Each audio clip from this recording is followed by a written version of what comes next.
જો બેટા આપણે લાસ્ટમાં જે ભણ્યા હતા એના પોઈન્ટ પર આગળ વધારીએ કે લાસ્ટમાં શું ભણેલા હતા આપણે કે આપણી જોડે પીએન જંક્શન ડાયોડ હતો, રાઈટ। આ પીએન જંક્શન ડાયોડની અંદર આ વિભાગ પી હતો, આ વિભાગ એન હતો, અહીંયા બધા ઇલેક્ટ્રોન હતા જંક્શનની બાજુમાં, રાઈટ। અહીંયા બધા હોલ્સ હતા। આપણે શું કર્યું બેટા, આપણે શું કર્યું મારા ભૂલકાઓ, યાદ કરીએ આપણે તો કે અહીંયા મારા ભૂલકાઓ આપણે એક પીએન જંક્શન ડાયોડ રાખ્યો, એટલે આપણે શું આપ્યું, આને પી ને પોઝિટિવ સાથે રાખ્યો, એન ને નેગેટિવ સાથે રાખ્યો।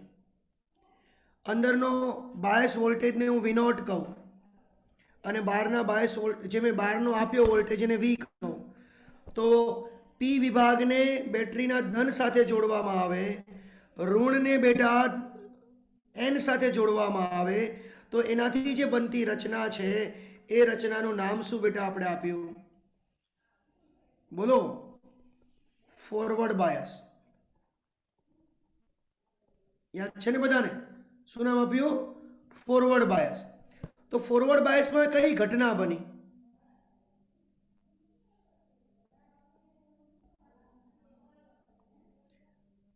મારો અવાજ પ્રોપરલી આવે છે ને બેટા, હજુ એક વખત બેટા, ઇક્વી ઓનલી તો આન્સર આપ બેટા, અવાજ પ્રોપરલી આવે છે, બધાના આન્સર આપો બેટા, જેને ના આવતો હોય નો લખજો, ઓકે ડન।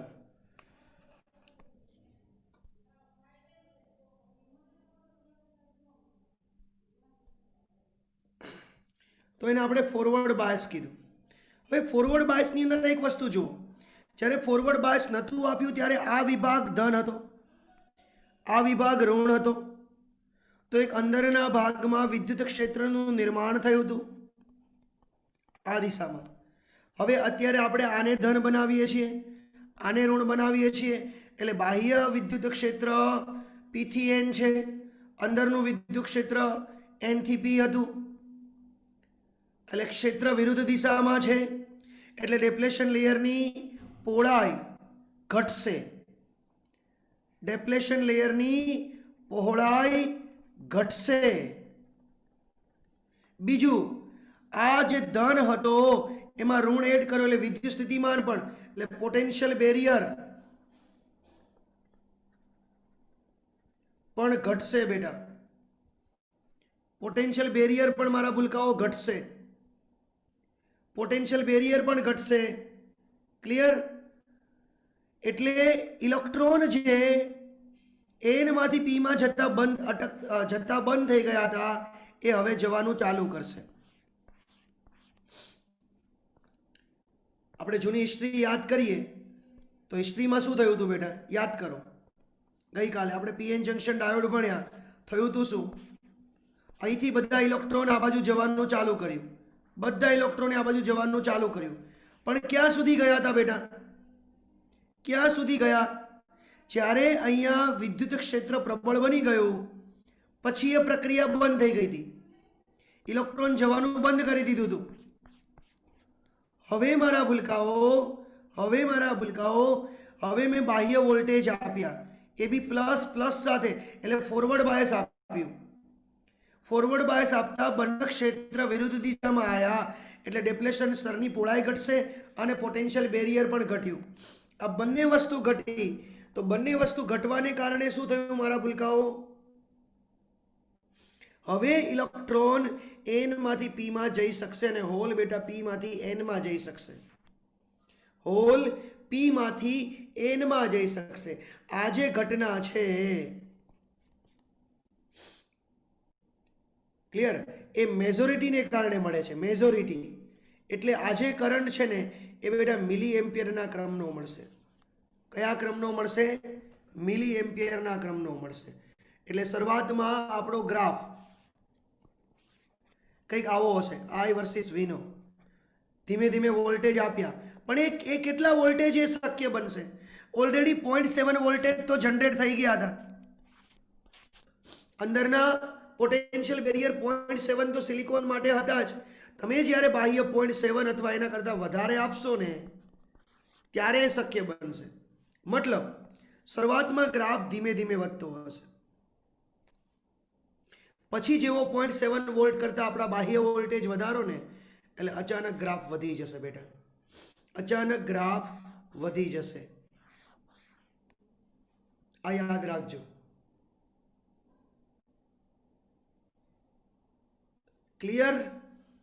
તો આને આપણે cut in voltage, threshold voltage,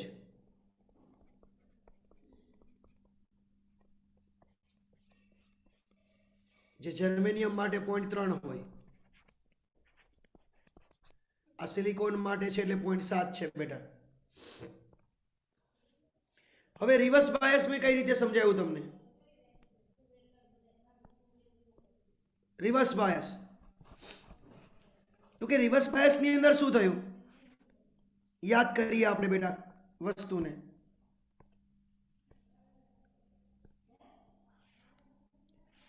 ફરી વારથી પીએન જંક્શન ડાયોડ છે,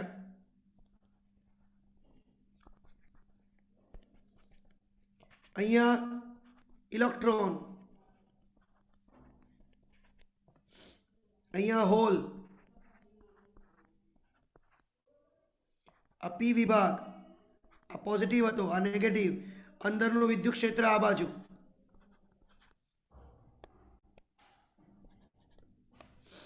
હવે હું આને બેટરીના ઋણ છેડા સાથે જોડું અને એને ધન સાથે જોડું.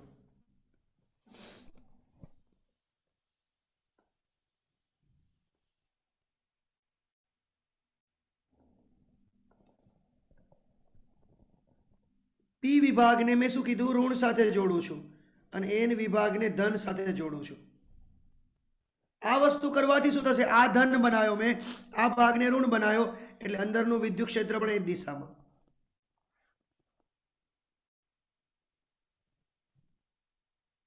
અંદરનું વિદ્યુત ક્ષેત્ર પણ એ દિશામાં, બાહ્ય વિદ્યુત ક્ષેત્ર પણ એ દિશામાં. બંને વિદ્યુત ક્ષેત્ર સમાન દિશામાં આવ્યા એટલે ડેપ્લેશન સ્તરની પહોળાઈ વધશે. બેરિયર પોટેન્શિયલ પણ વધશે. મારા ભૂલકાઓ વધશે.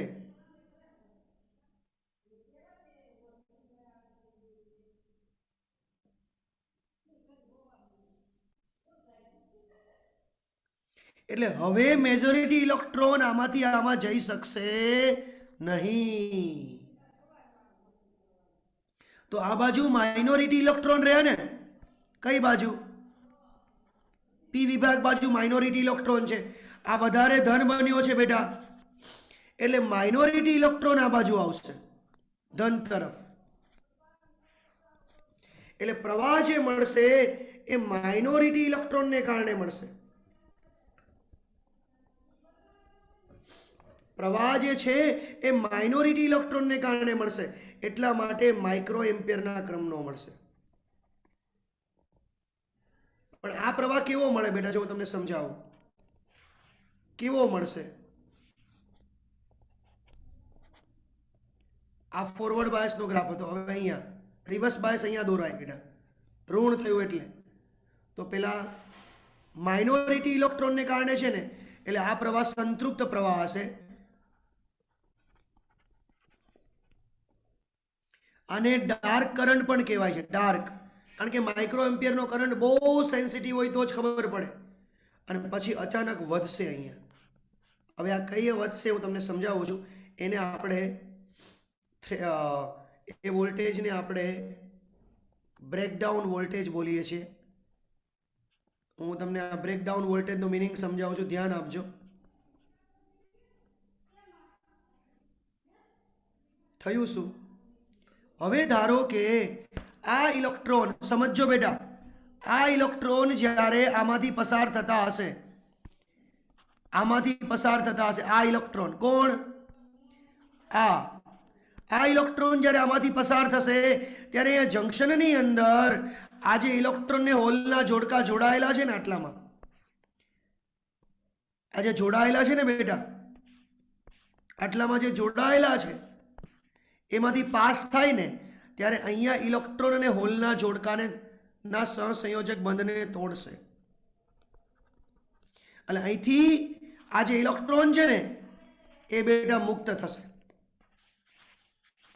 હવે એ ઇલેક્ટ્રોન ઋણ હોય એ મુક્ત થાય તો કઈ બાજુ જશે? ધન તરફ જશે કે નહીં જાય?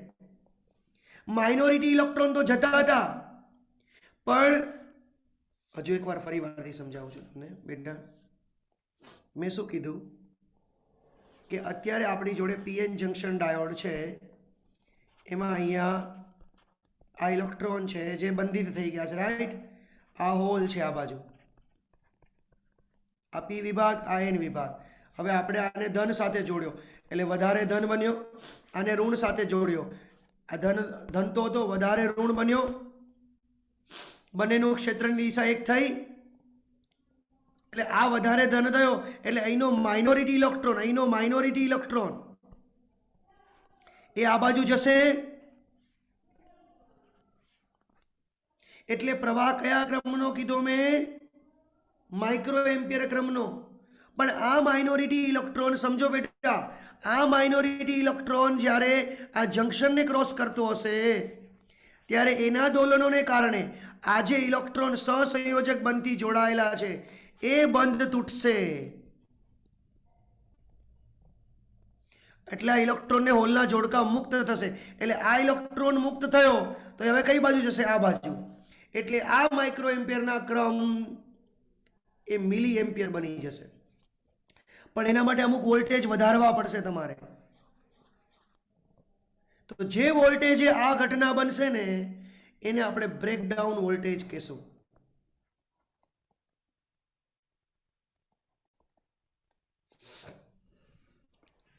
જો આપણે બધા બેટા ટેક્સ્ટ બુક કાઢીએ, ક્લિયર?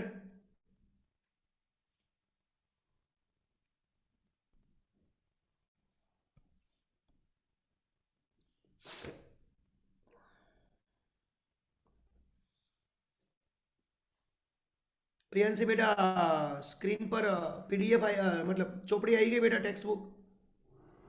ओके. जो फॉरवर्ड बायसनी असर हेठळ पीएन जंक्शन डायोड જ્યારે અર્ધવાહક ડાયોડના બે છેડા વચ્ચે બાહ્ય વોલ્ટેજ V એવી રીતે આપવામાં આવે છે કે જેથી P વિસ્તારના બેટરીના ધન છેડા સાથે N વિસ્તારના બેટરીના ઋણ છેડા સાથે જોડવામાં આવે છે ત્યારે તેને ફોરવર્ડ બાયસ કહે છે. આ વ્યાખ્યા તૈયાર કરવાની બેટા, આટલી વ્યાખ્યા તૈયાર કરવાની.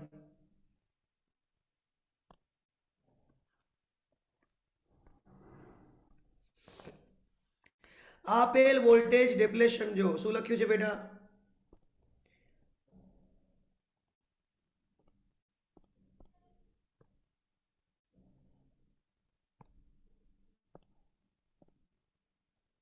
આપેલ વોલ્ટેજ ડેપ્લેશન વિસ્તારના બે છેડા વચ્ચે લાગે છે.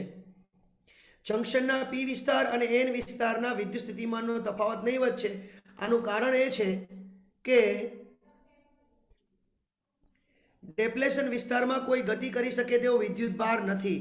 અત્યારે કોઈ વિદ્યુત ભાર કોઈ ગતિ કરી શકતા નથી. તેના અવરોધ એન વિસ્તાર અને પી વિસ્તારના અવરોધ કરતાં ઘણો વધારે છે. મતલબ પ્રવાહ નથી વહેતો એટલે અવરોધ વધારે છે. લાગુ પાડેલ વોલ્ટેજ વીની દિશા અંદરની રચનાની દિશા કરતાં વિરુદ્ધ છે. લીધું ને? આપણે ક્ષેત્ર વિરુદ્ધ કીધા, અહીંયા વી વિરુદ્ધ છે. પરિણામે ડેપ્લેશન સ્તરની પહોળાઈ ઘટે છે અને બેરિયરની ઊંચાઈ ઘટે છે. ઊંચાઈ એટલે શું? ધારો કે મેં એમ કીધું કે આ વિસ્તાર આટલો હતો એ ઘટીને આટલો થઈ ગયો તો આપણો જે વોલ્ટેજ હતો ને બેટા, જો આ દેખાય છે વોલ્ટેજ, આ વોલ્ટેજ વધ્યો તો એ ઘટી જશે, એવું કે છે. વોલ્ટેજ પણ બેટા ઘટશે. ક્લિયર? જો લગાડેલ વોલ્ટેજ ઓછો હોય મતલબ પરિણામે ફોરવર્ડ બાયસની અસર હેઠળ પરિણામી બેરિયરની ઊંચાઈ V0 માઇનસ V થશે. મતલબ આપણે ધારો કે 0.7 આપ્યો, અંદર 0.7 હતો, અને આપણે ધારો કે અહીંયા 1.2 આપ્યો, તો પરિણામી 1.2 માઇનસ 0.7 એટલે 0.5 થઈ જશે બેટા. ક્લિયર? આગળ વાંચો. જો લગાડેલ વોલ્ટેજ ઓછો હોય તો બેરિયર પોટેન્શિયલ સંતુલન સ્થિતિમાંથી થોડુંક ઘટશે.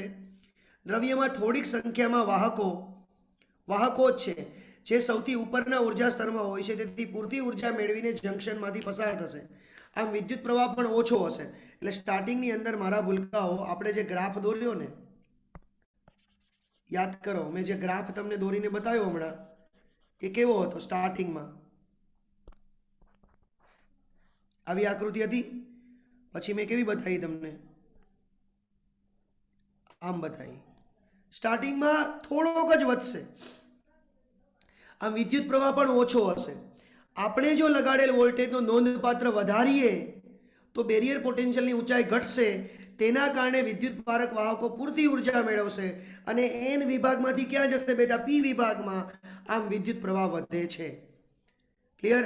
લાગુ પાડેલ, વાંચજો બેટા, લગાડેલ વોલ્ટેજને કારણે એન વિસ્તારમાંના ઇલેક્ટ્રોન ડેપ્લેશન વિસ્તાર પસાર કરીને પી વિસ્તારમાં આવે છે.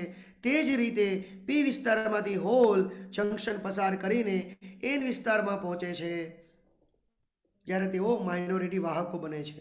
ફોરવર્ડ બાયસની અસર હેઠળ આ પ્રક્રિયાને માઇનોરિટી વાહક ઇન્જેક્શન દાખલ કર્યું એમ કહેવાય. જંકશનની સીમા પાસે બંને બાજુ માઇનોરિટી વાહકોની સંખ્યા ઘનતા જંકશનની દૂરના છેડાઓ કરતાં ઘણી વધે છે. આ સંખ્યા ઘનતા તફાવત માઇનોરિટી કેમ કીધું? કારણ કે પી વિભાગમાં ઇલેક્ટ્રોન માઇનોરિટી છે ને, અને એન વિભાગમાં હોલ માઇનોરિટી છે. એટલે એન વિભાગમાંથી ઇલેક્ટ્રોન પીમાં આવ્યા, એટલે એનના મેજોરિટી પીમાં આવ્યા બેટા, મગજમાં યાદ રાખજો. પણ પીના માઇનોરિટી એન્ટર થયા, એટલા માટે બોલે છે. આ સંખ્યા ઘનતાનો તફાવતને કારણે પી તરફ દાખલ થયેલા ઇલેક્ટ્રોન જંકશન પી તરફની ધાર પાસેથી પી વિસ્તારના બીજા છેડે પહોંચે છે. તે જ રીતે એન તરફ દાખલ થયેલો હોલ જંકશનની એન તરફની ધારથી એન વિસ્તારના બીજા છેડે પહોંચે છે. આમ વિદ્યુતભાર વાહકોની બંને તરફથી ગતિને કારણે પ્રવાહ રચાય છે. ડાયોડનો કુલ ફોરવર્ડ વિદ્યુત પ્રવાહ હોલ અને ડિફ્યુઝન અને રૂઢિગત ઇલેક્ટ્રોનના ડિફ્યુઝનના સરવાળા માટે હોય છે. આથી આ પ્રવાહનું મૂલ્ય લગભગ મિલી એમ્પિયરના ક્રમનું હોય છે. આગળ રિવર્સ બાયસ સ્થિતિ બેટા. રિવર્સ બાયસ સ્થિતિ જો શું લખ્યું છે? જ્યારે ડાયોડના બે છેડા વચ્ચે બાહ્ય વોલ્ટેજ એવી રીતે લગાડવામાં આવે છે કે જેથી વાંચો આગળ બેટા, કે જેથી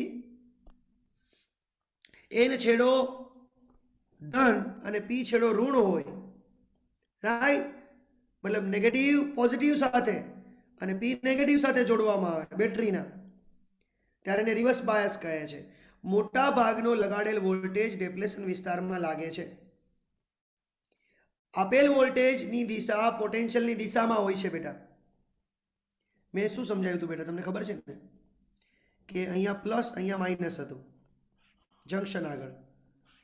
બાહ્ય રીતે આપણે લગાડ્યો, આ એન વિભાગ છે, એને પોઝિટિવ સાથે લગાડ્યો, એટલે પોઝિટિવ વધ્યા, નેગેટિવ વધ્યા બેટા. ક્લિયર? આથી બેરિયરની ઊંચાઈ વધે છે. વિદ્યુત ક્ષેત્રમાં ફેરફાર થવાથી ડેપ્લેશન વિસ્તાર પણ વધે છે. રિવર્સ બાયસની અસર હેઠળ બેરિયરની ઊંચાઈ V0 પ્લસ V થાય છે. આને કારણે ઇલેક્ટ્રોન એન થી પી તરફનો પ્રવાહ અને હોલ પી થી એન તરફનો પ્રવાહ રૂંધાય છે. મતલબ હવે ગતિ કરી શકશે નહીં. આથી ડિફ્યુઝન પ્રવાહ ફોરવર્ડ બાયસની સ્થિતિમાં ઘણો બધો ઘટી જાય છે. તો હવે કોણ જવાના બેટા? તો અહીંથી માઇનોરિટી ઇલેક્ટ્રોન જવાના, જેને કયો પ્રવાહ કહેતા હતા આપણે? વહન પ્રવાહ. જંકશનના વિદ્યુત ક્ષેત્રની દિશા એવી હોય છે કે જેથી પી તરફનો ઇલેક્ટ્રોન એન તરફના હોલ તેમની અસ્વ્યસ્ત ગતિ દરમિયાન જંકશનની પાસે તો તે મેજોરિટી વિસ્તાર તરફ ધકેલાઈ જાય છે. મતલબ આ બાજુ ઇલેક્ટ્રોન માઇનોરિટીમાં છે, આ બાજુ ઇલેક્ટ્રોન મેજોરિટીમાં છે, જો આ બાજુ મેજોરિટીમાં છે, તો આ ઇલેક્ટ્રોન મેજોરિટી તરફ ધકેલાશે એમ કે છે. ક્લિયર? આમ વિદ્યુત વાહકોનો ડ્રિફ્ટને કારણે પ્રવાહ વહે છે. ડ્રિફ્ટને કારણે એટલે મેં વહન બોલ્યો બેટા, ડ્રિફ્ટને કારણે પ્રવાહ. તો આ ડ્રિફ્ટ પ્રવાહ અમુક જ માઇક્રો એમ્પિયરના ક્રમનો હોય છે. આ પ્રવાહ ઘણો ઓછો હોય છે કારણ કે વાહકોની માઇનોરિટીની બાજુથી જંક્શનની આસપાસ મેજોરિટી તરફ ગતિને કારણે હોય છે. ફોરવર્ડ બાયસ દરમિયાન પણ ડ્રિફ્ટ પ્રવાહ હાજર હોય છે, પરંતુ દાખલ થયેલા વિદ્યુતભાર વાહકોને કારણે મળતા મિલી એમ્પિયરના ક્રમના પ્રવાહની સરખામણીમાં અવગણી શકાય તેટલો હોય છે. ડાયોડનો રિવર્સ પ્રવાહ લગાડેલ વોલ્ટેજ પર ખાસ આધાર રાખતો નથી. આથી મેં ગ્રાફ કેવો દોર્યો હતો સ્ટાર્ટિંગમાં? હમણાં આમ દોર્યો હતો. મતલબ પ્રવાહ અચળ છે. પ્રવાહ કેવો છે? અચળ છે. જો વોલ્ટેજ પર કઈ આધાર, વોલ્ટેજ વધી રહ્યો છે પણ પ્રવાહ એટલો જ છે. પણ હજુ અમુક વોલ્ટેજ કરતાં વધારશો ને ત્યારે તો બ્રેકડાઉન થવાનું. એ ફ્યુચરમાં સમજાવશે, એ હજુ અહીંયા નહીં સમજાવે બેટા. ઓકે, હજુ સમજાવશે બેટા, હજુ ફ્યુચરમાં સમજાવશે. માઇનોરિટી વાહકોને જંક્શનની એક બાજુથી બીજી બાજુ લઈ જવા પૂરતો હોય છે. આ પ્રવાહ લગાડેલ વોલ્ટેજ પર સીમિત થતો નથી, પરંતુ જંક્શનની બંને બાજુ માઇનોરિટી વાહકોની સંખ્યા ઘનતા વડે સીમિત થાય છે. રિવર્સ બાયસની અસર હેઠળ વિદ્યુત પ્રવાહ ક્રાંતિ રિવર્સ બાયસ વોલ્ટેજ સુધી સ્વતંત્ર હોય છે, જેને બ્રેકડાઉન કહે છે. મેં કીધું ને, બ્રેકડાઉન કહે છે. ત્યારે ડાયોડ રિવર્સ વિદ્યુત પ્રવાહ અત્યંત ઝડપી વધે છે. ત્યારબાદ વોલ્ટેજનો થોડો વધારો પણ વિદ્યુત પ્રવાહમાં ઘણો મોટો ફેરફાર કરે છે. જો રિવર્સ પ્રવાહને બાહ્ય પરિપથ વડે ચોક્કસ મૂલ્યથી ઓછા મૂલ્ય સુધી નિયંત્રિત કરવામાં ન આવે તો પીએન જંક્શન નાશ પામે છે. એક વખત નક્કી કરેલ મૂલ્ય કરતાં વધી જાય એટલે કે ડાયોડ વધુ પડતો ગરમ થઈને નાશ પામે છે. જો ફોરવર્ડ પ્રવાહ નક્કી કરેલ મૂલ્ય કરતાં વધી જાય તો ડાયોડ ફોરવર્ડ બાયસમાં રાખ્યો હોય તો પણ આવું બની શકે છે. ડાયોડની વીઆઈ લાક્ષણિકતા વિદ્યુત પ્રવાહનો અભ્યાસ કરવા માટેની ગોઠવણી જો આકૃતિમાં દર્શાવેલી છે. જો દેખો, આ આકૃતિ છે.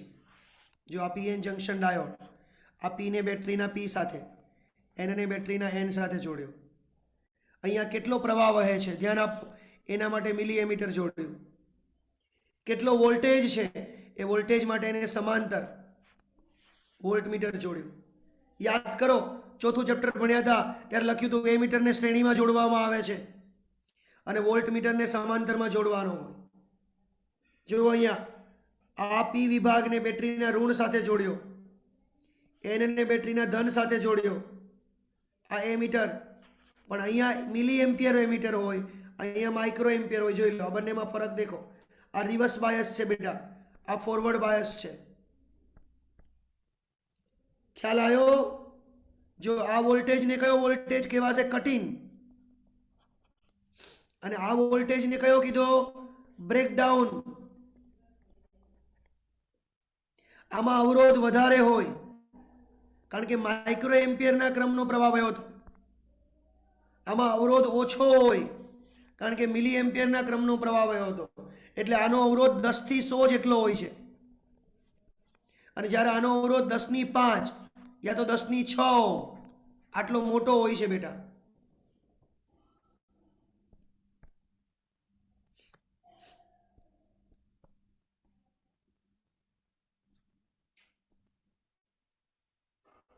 ફોરવર્ડ બાયસમાં શરૂઆતમાં જ્યાં સુધી ડાયોડના બે છેડાઓ વચ્ચે અમુક ચોક્કસ મૂલ્ય સુધી ના વધે ત્યાં સુધી વિદ્યુત પ્રવાહ નહિવત રીતે ધીમે ધીમે વધે છે.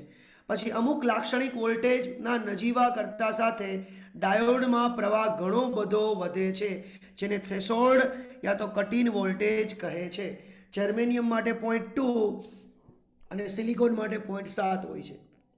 ડાયોડને રિવર્સ બાયસમાં જોડવામાં આવે ત્યારે વિદ્યુત પ્રવાહ અતિ સૂક્ષ્મ એટલે કે માઇક્રો એમ્પિયરના ક્રમનો હોય છે અને બાયસ વોલ્ટેજમાં ફેરફાર સાથે લગભગ અચળ રહે છે. તેને રિવર્સ સેચ્યુરેશન પ્રવાહ કહે છે. આમ છતાં વિશિષ્ટ કિસ્સાઓ માટે ઘણા ઊંચા રિવર્સ બાયસે બ્રેકડાઉન વોલ્ટેજ માટે પ્રવાહ એકદમ વધવા લાગે છે.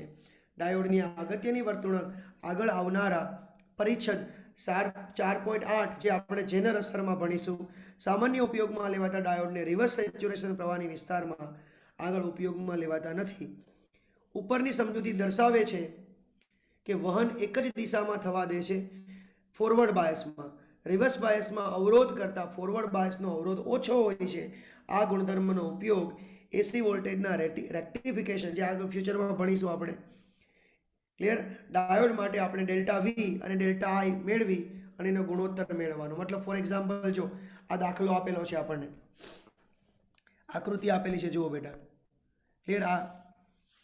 આની અંદર આપણે અવરોધ શોધવો હોય તો અવરોધ એટલે શું? ડેલ્ટા વીના છેદમાં ડેલ્ટા આઈ.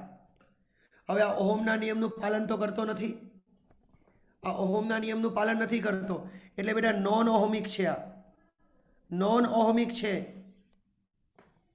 કેવો ઓહમિક છે? નોન ઓહમિક કહેવાય બેટા. એટલે આપણે ટુકડા લેવા પડે. તો જો આને ટુકડા લીધા 0.7 અને 0.8, એટલે 0.7 ને 0.8 રેડી, એટલે 0.1 થયા. એ વખતે 0.7 વખતે પ્રવાહ કેટલો હતો? 10. અને 0.8 વખતે પ્રવાહ કેટલો હતો? 20. 20 કે 15 જે હોય એ બેટા. ક્લિયર? ક્લિયર? એટલે કે ગણતરી જો આગળ કરી છે, જો વાંચો.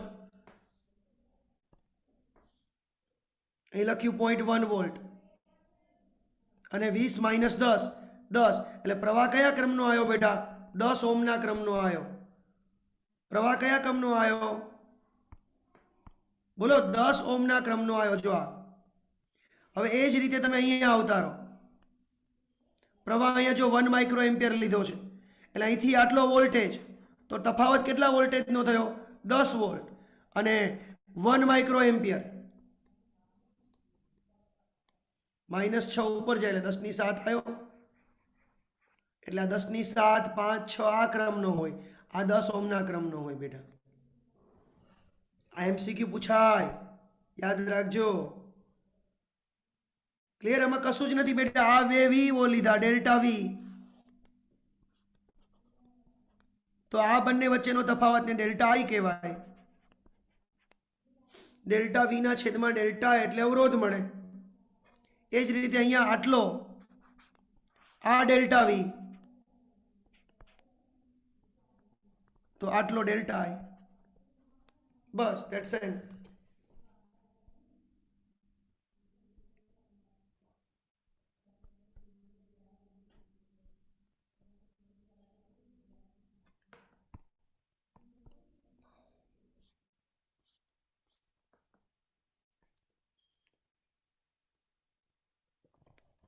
તો મારા ભૂલકાઓ, આપણે આ થિયરી તમારે લખવી હોય તો કઈ રીતે લખશું?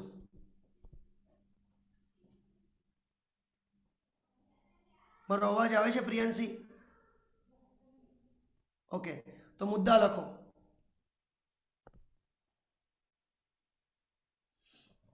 મુદ્દા લખો.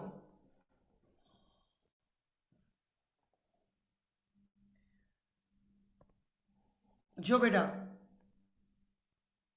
આ પેજ નંબર 481 પર આકૃતિ આપી છે ને બેટા, એ અને બી બધા. પેજ નંબર 481 પર જે આકૃતિ આપી છે એ અને બી, એમાં એ આકૃતિ ફોરવર્ડ બાયસમાં દોરવાની, બી આકૃતિ રિવર્સ બાયસમાં દોરવાની. હું જેટલું દોરવાનું કોણ એટલું દોરવાનું. એ આકૃતિ ફોરવર્ડ બાયસમાં, બી આકૃતિ રિવર્સ બાયસમાં. પછી ગ્રાફને પણ 2 પાર્ટમાં વહેંચી દો. ઉપરનો ફોરવર્ડ બાયસમાં, નીચેનો રિવર્સ બાયસમાં. આ વસ્તુની સમજ પડી બધાને? હા કે ના? ઓકે, હવે લખો. પહેલા વ્યાખ્યા લખવાની.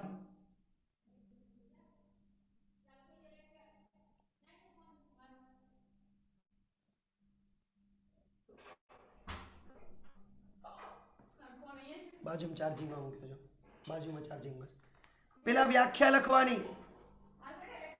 ફોરવર્ડ બાયસ, રિવર્સ બાયસની વ્યાખ્યા લખતા આવડે ને?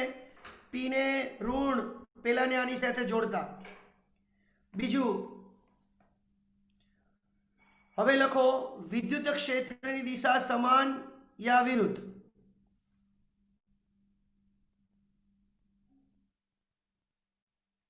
બેરિયર પોટેન્શિયલમાં વધારો અથવા ઘટાડો.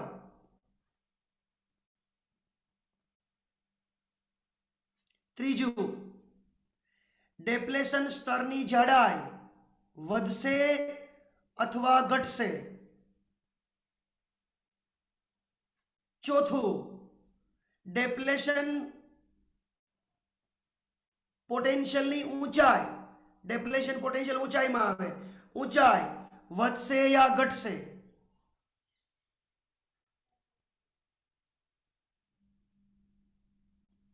પછીનો મુદ્દો, મેજોરિટીને કારણે પ્રવાહ અથવા માઇનોરિટીને કારણે પ્રવાહ.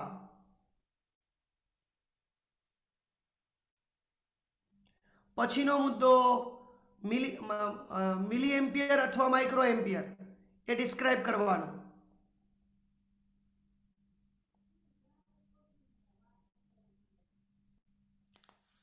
પછીનો મુદ્દો,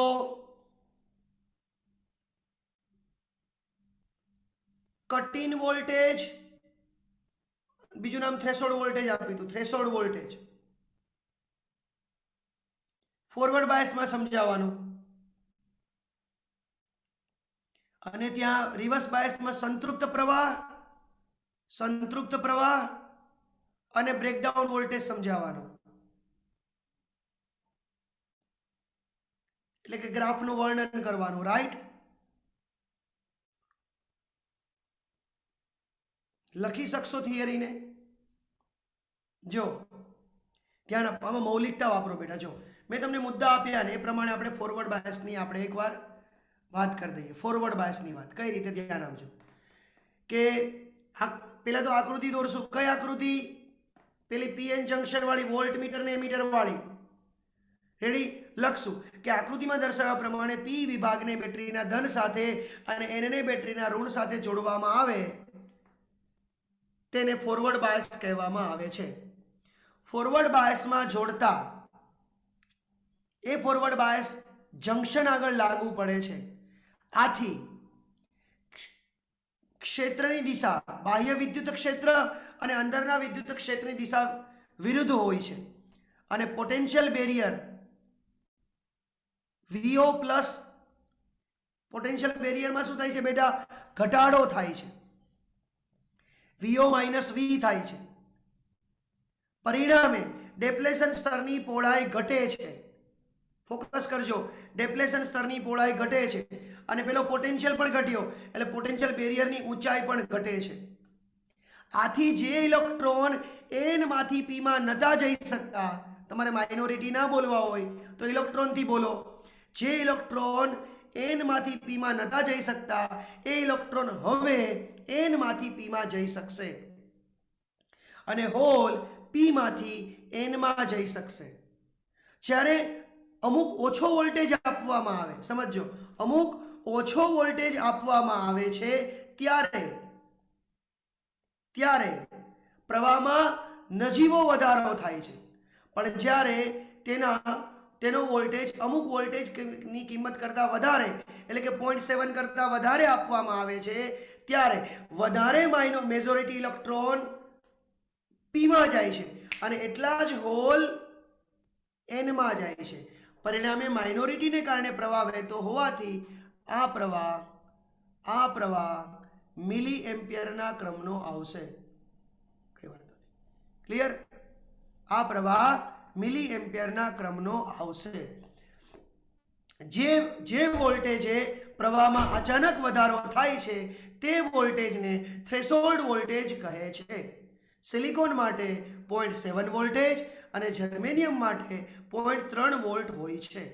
આ ગ્રાફ રેખીય ન હોવાથી તે ઓહમના નિયમનું પાલન કરતો નથી અને તેનો અવરોધ 10 થી 100 ની વચ્ચે આવે છે.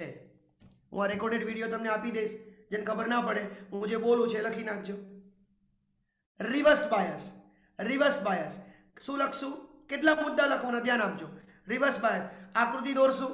હજુ પેલી આકૃતિ દોરવાની, પીએન જંક્શન વાળી અને વોલ્ટેજ વાળી, એ બી આકૃતિ દોરવાની. ટોટલ 4 આકૃતિ આવશે. આ 4 માર્કમાં થિયરી પૂછાય બેટા, એટલે 4 તો આકૃતિ દોરવાની. આકૃતિ, ગ્રાફ અને પેલી જંક્શન વાળી અને વોલ્ટેજ વાળી. હવે રિવર્સ બાયસ વ્યાખ્યા, ચલો કરો વ્યાખ્યાની શરૂઆત. જ્યારે પીએન જંક્શનમાં પી વિભાગને બેટરીના ઋણ સાથે અને એન વિભાગને બેટરીના ધન સાથે જોડવામાં આવે તેને રિવર્સ બાયસ કહેવામાં આવે છે. આ રિવર્સ બાયસ ડાયરેક્ટલી જંક્શનને લાગુ પડે છે. આથી જંક્શનને લાગુ પડતા બાહ્ય વિદ્યુત ક્ષેત્ર અને અંદરના વિદ્યુત ક્ષેત્રની દિશા સમાન બને છે. તેથી વોલ્ટેજમાં VO પ્લસ V થાય છે. આમ ડેપ્લેશન સ્તરની પહોળાઈ વધે છે અને પોટેન્શિયલ બેરિયરની ઊંચાઈ પણ વધે છે. આથી મેજોરિટી ઇલેક્ટ્રોન N માંથી P માં અને હોલ P માંથી N માં જઈ શકશે નહીં. પરંતુ માઇનોરિટી ઇલેક્ટ્રોન જે કેમાં રહેલા છે, માઇનોરિટી P માં, એ માઇનોરિટી ઇલેક્ટ્રોન P માંથી N તરફ ગતિ કરશે. આથી પ્રવાહ માઇક્રો એમ્પિયરના ક્રમનો મળશે. આથી પ્રવાહ માઇક્રો એમ્પિયર ક્રમનો મળશે, જે ફોરવર્ડ બાયસની કમ્પેરિઝનમાં અવગણી શકાય તેટલો છે. આ પ્રવાહ જ્યારે મળે છે ત્યારે ગમે તેટલા વોલ્ટેજ વધારો, અમુક વોલ્ટેજ વધારતા આ પ્રવાહ અચળ રહે છે. આથી આ પ્રવાહને સંતૃપ્ત પ્રવાહ કહે છે. કયો પ્રવાહ કહે છે? સંતૃપ્ત પ્રવાહ કહે છે. પરંતુ વોલ્ટેજની અમુક કિંમત કરતાં વધારો કરવામાં આવે છે ત્યારે આ જે માઇનોરિટી ઇલેક્ટ્રોન છે એ જંક્શનની અંદર રહેલા ઇલેક્ટ્રોનને હોલના જોડકાને તોડે છે. પરિણામે પ્રવાહ મોટો ઉત્પન્ન થાય છે, જે પ્રવાહ મિલી એમ્પિયરના ક્રમનો હોય છે. તો જે વોલ્ટેજે આ માઇક્રો એમ્પિયરનો પ્રવાહ મિલી એમ્પિયરના પ્રવાહમાં રૂપાંતર થાય તે વોલ્ટેજને બ્રેકડાઉન વોલ્ટેજ કહે છે. આ બ્રેકડાઉન વોલ્ટેજ પીએન જંક્શનની અંદર જુદી જુદી રીતે, મતલબ અશુદ્ધિ મેળવવા, અલગ અલગ અશુદ્ધિ મેળવવાથી મેળવી શકાય છે. ક્લિયર? તો આટલી વસ્તુ તમારે લખવાની છે. હું મારો આ વિડીયો બેટા આજને આજ ફટાફટ અપલોડ કરી તમને આપી દઈશ. કોઈને લખતા ન આવડે બેટા તો આ બે મુદ્દા તમારે લખી દેવાના. હું જે પ્રમાણે બોલતો હતો ને એ પ્રમાણે લખવાના રહેશે. ફરીવારથી બેટા એક વખત રિવર્સ બાયસ સાંભળી લઈએ 3 જ મિનિટમાં, ખાલી 3 મિનિટમાં. રિવર્સ બાયસ બહુ ઇમ્પોર્ટન્ટ છે. શું થયું બેટા? પી વિભાગને બેટરીના ઋણ સાથે, એન વિભાગને બેટરીના ધન સાથે જોડ્યો. રાઈટ? હા કે ના? પેલો ધન આ બાજુનો ઋણ હતો, વધારે ધન બન્યો, વધારે ઋણ બન્યો. વિદ્યુત ક્ષેત્રની દિશા સમાન, વિદ્યુત ક્ષેત્રની દિશા સમાન. VO plus V. આથી ડેપ્લેશન સ્તરની પહોળાઈ વધશે, ઊંચાઈ પણ વધશે. એટલે મેજોરિટી ઇલેક્ટ્રોન N માંથી P માં, મેજોરિટી હોલ P માંથી N માં જઈ શકશે નહીં. પરંતુ માઇનોરિટી ઇલેક્ટ્રોન P માંથી N માં જશે. આથી પ્રવાહ માઇક્રો એમ્પિયરના ક્રમનો મળશે. આથી પ્રવાહ, ફરીવારથી બોલું છું, કયા ક્રમનો મળશે? માઇક્રો એમ્પિયરના ક્રમનો મળશે, જે ફોરવર્ડ બાયસ કરતા નજીવો હોય છે. કારણ કે આનો અવરોધ ઓછો હોય છે, અવરોધ વધારે હોય છે, અને ફોરવર્ડમાં ઓછો હોય છે અવરોધ. ક્લિયર? હવે શું લખશું કે હવે વોલ્ટેજની અમુક કિંમત વધારતા જઈએ, પરંતુ આ પ્રવાહ કેવો મળે છે? અચળ મળે છે. હવે આ તમને ક્યારે ખબર પડશે? તમે પ્રેક્ટિકલ કરશો ત્યારે. આ વસ્તુ ક્યારે ખબર પડશે? પ્રેક્ટિકલ કરશો ત્યારે. એટલે પ્રવાહ અચળ મળે છે. તો અચળ પ્રવાહ કેવો છે? સંતૃપ્ત પ્રવાહ. પરંતુ અમુક વોલ્ટેજની કિંમત કરતાં વધારો કરવામાં આવે તો પેલા જંક્શનના તોડી નાખશે, પ્રવાહમાં વધારો થશે. એટલે માઇક્રો એમ્પિયર મિલી એમ્પિયરમાં રૂપાંતર થશે. એ ને શું કહેશું બેટા? ક્લિયર? હા કે ના? બ્રેકડાઉન વોલ્ટેજ કહેશું. મગજમાં ઘૂસ્યું? એમ તો બેટા તમે ચોપડી પ્રમાણે લખવા જશો ને, હજુ બી તમને કહું છું, તમે જો ચોપડી પ્રમાણે લખવા જશો ને તો નહીં લખાય બેટા. કેટલુંક લખશો તમે? લખીને બતાવો ભાઈ, લખાશે? લખાશે બેટા? હા કે ના? ખાલી બોલો. મને ખબર છે તમે નહીં લખી શકો બેટા. એટલા માટે તો ગઈકાલે મેં ટોપિક લીધો, એનો એ જ ટોપિકને આજે આપણે દોહરાવ્યો. હવે મગજમાં ઘૂસી ગઈ થિયરી કમ્પ્લીટલી, મગજમાં ઘૂસી ગઈ થિયરી કમ્પ્લીટલી. હું તો કહું કઈ નહીં તો કઈ નહીં, આ 4 આકૃતિ દોરીને હાલો 7-8 વાક્ય તો લખતા આવડે કે ના આવડે છેલ્લે, ગમે એમ તો. મેં મુદ્દા પાડ્યા ને મુદ્દાને પકડી રાખો બેટા, એ મુદ્દાને પકડી રાખો. જો મેં બહિર્ગત અર્ધવાહક પી પ્રકાર અને એન પ્રકારમાં પણ મુદ્દા પાડીને આપ્યા હતા, આમાં પણ મુદ્દા પાડીને આપ્યા છે. બસ આટલી થિયરી સાચવી લો. પીએન જંક્શન ડાયોડ તો સહેલો છે બેટા, એ તો એક કથા કરવાની. આવડ્યું કે ના આવડ્યું બેટા? બોલો બધાને. ડન ને? બસ અહીંયા સુધી આ બેઝિક હતું. આ બેઝિક હવે પૂરું થયું બેટા. કાલથી એપ્લિકેશન ભણવાની ચાલુ કરશું. એટલે એક વસ્તુ કહો, પ્રવાહ કેમાં મળે? ફોરવર્ડમાં મળે કે રિવર્સમાં મળે? સારો પ્રવાહ ફોરવર્ડમાં. રિવર્સનો પ્રવાહ ગણતરી જ ના થાય બેટા. આપણે દાખલાઓ ગણતા હોય ને તો રિવર્સ બાયસમાં કોઈ ડાયોડને જોડેલો હોય ને તો એનો પ્રવાહ 0 લઈ લેવાનો, એમાં પ્રવાહ વહેતો જ નહીં એવું જ બતાવવાનું. કારણ કે માઇક્રો એમ્પિયરના પ્રવાહથી કંઈ ના વળે. ખબર પડી ને બેટા?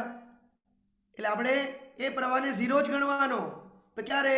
દાખલાઓમાં તો ખાલી ડાયોડ જ્યારે ફોરવર્ડ બાયસમાં જોડેલો હોય ત્યારે ગણવાનો. હવે હું તમને આના જેડબલી નીટના ગઈકાલે આવતીકાલે એમસીક્યુ કરાવીશ, આના એમસીક્યુ ટોપિક કરાવીશ. ગેરંટી આપું કાલે હું કઈ રીતે એમસીક્યુ આના પૂછાય આટલામાંથી એ હું તમને કાલે કરાવીશ. ગેરંટી આપું તમને બધાને આવડશે. કઈ કઈ રીતે એમસીક્યુ પૂછાશે એનું આખી હિસ્ટ્રી 15 મિનિટમાં આપીશ. અને બીજી બે થિયરી અર્ધ તરંગ અને પૂર્ણ તરંગ રેક્ટિફાયર વાંચીને આવજો બેટા. જો આગળથી વાંચીને આવો ને તો વધારે મજા આવે. પણ મારા ભૂલકાઓ, તમારે બધા એક કામ શું કરવાનું છે? તમારા મમ્મીના સમ છે, પપ્પાના સમ છે, એ બેના વાલા હોય તો કોઈક ને કોઈક તો વાલું હશે, એના સમ છે બેટા. આજે તમને જ્યારે ટાઈમ મળે ત્યારે આ જેટલી થિયરી ચાલી છે ને એ તમારા શબ્દોમાં લખી કમ્પ્લીટલી મુદ્દા વાઇઝ મને પ્લાઝમા એપ પર આપણા ચેટ ગ્રુપમાં લખી નાખજો. પોતપોતાનું કામ કરજો એટલે બધાને ખબર પડે કોણે પોતપોતાનું કામ કર્યું છે. હું બોલ્યો ખબર પડી? Puwar Divyaraj, got that point બેટા. ઇંગ્લિશ મીડિયમ વાળા જો કાલે લખીને મૂકી દીધું છે બધાએ, તો હવે આશા રાખું છું બેટા કે તમે કમ્પ્લીટલી લખી નાખો. સોમવારે આપણે આનો જ ટેસ્ટ છે. કેનો? આનો. ક્લિયર? અર્ધ તરંગ ને પૂર્ણ તરંગ પૂરું કરીને પછી એનો ટેસ્ટ સોમવારે. બધી રિટર્ન લખવાની છે થિયરી. લખવાનું શું? બધી થિયરી લખી દેવાની. ટેસ્ટમાં શું છે? ટેસ્ટ બી ફિક્સ થઈ ગયો બેટા. ઓકે સંધ્યા કુંડિયા, ચલો બાય બાય બેટા.